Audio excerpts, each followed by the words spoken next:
It's October 10th. Billy and I just got on the stand. It's about 3:30. You can tell it's pretty breezy behind me here. We got a west wind, a southwest wind, about 16 to 20 miles an hour. It's also a pretty warm day, 60 to 65 degrees, so a little warm and a little windy, but we're hoping that it can get the deer on its feet and bring them through here. We came down to my home area, try and get a doe on the ground while we can before we get too late in October, and we're sitting on a path on the outskirts of the main piece that I hunt.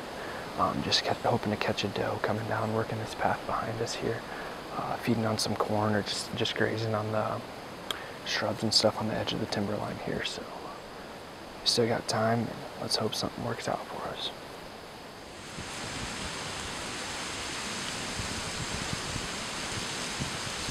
That limb scares me. Which one?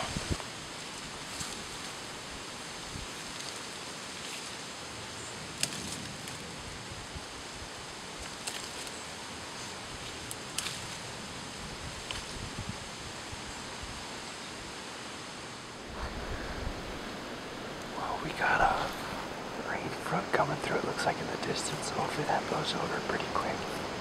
You can see deer on their feet right after the rain.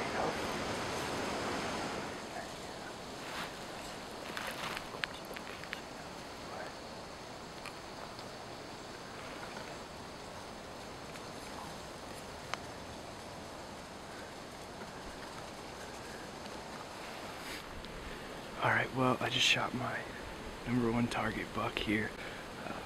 We got about 10 minutes left of legal shooting light, and we were putting the cameras away and actually got them all away, and I look up and I'm like, Billy, don't move, and he checked the time. We had 4 minutes left of legal shooting light, and the deer worked into 15 yards behind us and we smoked him. So we just gave him a little time here because he ran where there's no trees, so I don't know if he stopped at the top of the hill or what, so we had to wait a little bit to do an interview, and we're excited, so we're gonna get a little more time and get down and check the area.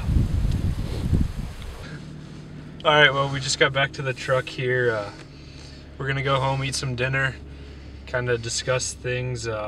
We followed the blood trail to where he went in because it was on our way out, so we don't want to bump him. We're gonna give him some time and hopefully come back to a dead deer, so stay tuned.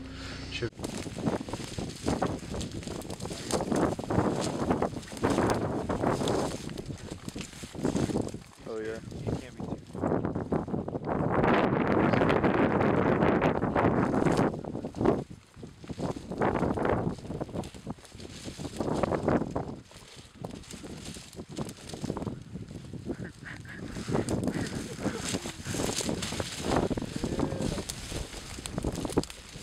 Oh man, dude.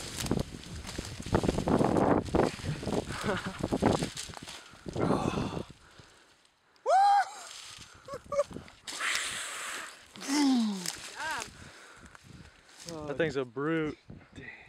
Alright, well, we just recovered him here. Hit him a little worse than we first expected. Got on some blood. It's almost like he clotted up and reopened here soon, and found a couple beds. We decided on backing out or not, but we decided in the middle of the bean field we might as well just give a look and see where he went before we backed out. And we come over the hill, and sure enough, he was laying right here. We found my arrow like 20 yards back, and that was with him the whole time. Full penetration on that, and super excited with this buck. He's got a lot of character here. This inside point, I haven't seen anything like that before. He was my #1 buck on my hit list this year, and picked him up last winter, hitting the camera and feeding on the corn, and couldn't find his sheds this spring, and that kind of disappointed me, but he actually didn't show up on camera until late summer this year after he's already shed his velvet, and had a mock scrape up, put it up last week and used some Jinx Some Sense. If you guys ever tried that, give them a try. And picked him up only one night strolling through, so not much. Again, I wasn't gonna make a move on this deer yet. It's early October, I didn't expect to. Everything was nocturnal also. And me and Billy came down today after class, got done with the final. We're like, let's go fill a doe tag. So we set up on the outside of the farm that this deer was living at, and hopes to shoot a doe.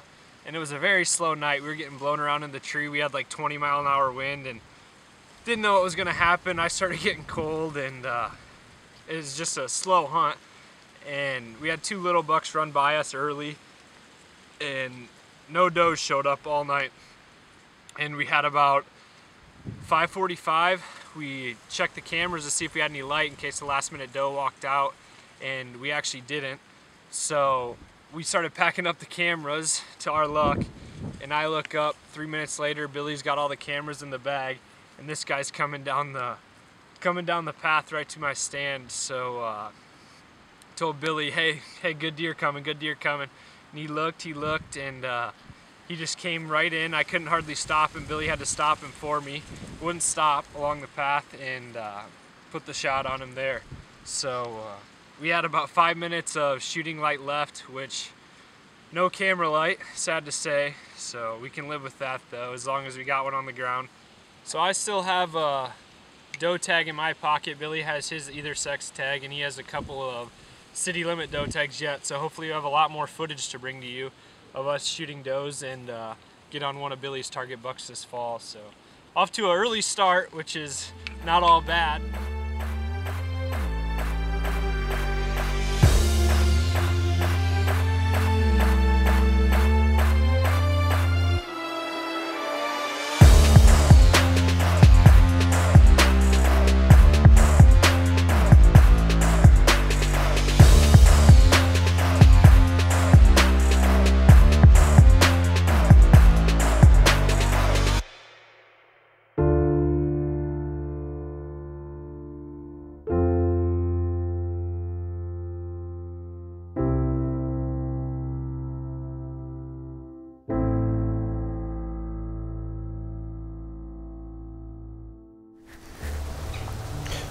All right, well, I just wanted to do a little recap of our hunt last week on the 10th when I shot my #1 buck. We rolled in, it was about 3:30, snuck into a tree stand that we looked at aerial maps, and I've thought about hunting in the past, and decided to do a hanging hunt actually in this tree. Small tree, windy day. It was pretty warm. I mean, we had a cold front coming through and set up for a great weekend, and the first major cold front of October, so we thought we better get in a stand. And went back to my hometown, like I said, and climbed this tree, hoping to tag a doe, fill my doe tag for the year. Billy and I got settled in. It was a really slow evening. We had 2 little bucks come running through quick. I mean, you could hardly get the camera on them by the time they were through. And that was right after we had a rain front come through, which got the deer on their feet, and still no does all night. We decided to hunt this piece because of the deer traffic coming through there on the way to my main stand. And like I said, we were getting nighttime pictures only of my buck, and decided not to make a move on him until we started getting daylight pictures and the rut activity started picking up later in October. So like I said, we hung our stands, settled in. Those 2 bucks came through, and we started to get down to the last 45 minutes of light, which is the best time. Still hoping for that last minute doe to come through. And we had about 30 minutes, and it was an overcast day, cloudy, windy. We lost light pretty fast, still had quite a bit of daylight. And I asked Billy if he could see very well with the camera at all, and he said no. So we decided to pack everything up, climb down out of the tree stand we were planning on, and Billy got all the cameras put in the bag. I got my quiver on my bow, everything. And lo and behold, my #1 target buck comes walking over the hill down the path. And he came walking right up the path, 15 yards. I tried to stop him. I was a little too quiet, too caught up in the moment, I guess, and Billy had to stop him for me, thankfully. We put an arrow in him. And that was the end of that. We backed out 2 hours. I hit him back a little bit farther than I thought. Tracked him, and he probably went 200 yards from my tree stand where we recovered him. So any of you that have tried filming hunts like us, this is our first year really getting into it. It's a lot harder than the person thinks. Definitely now we won't put the cameras away early, even if we're on a doe hunt, but learn from our mistakes, I guess, if I can tell you. But we're gonna try and clean that up. Won't happen again.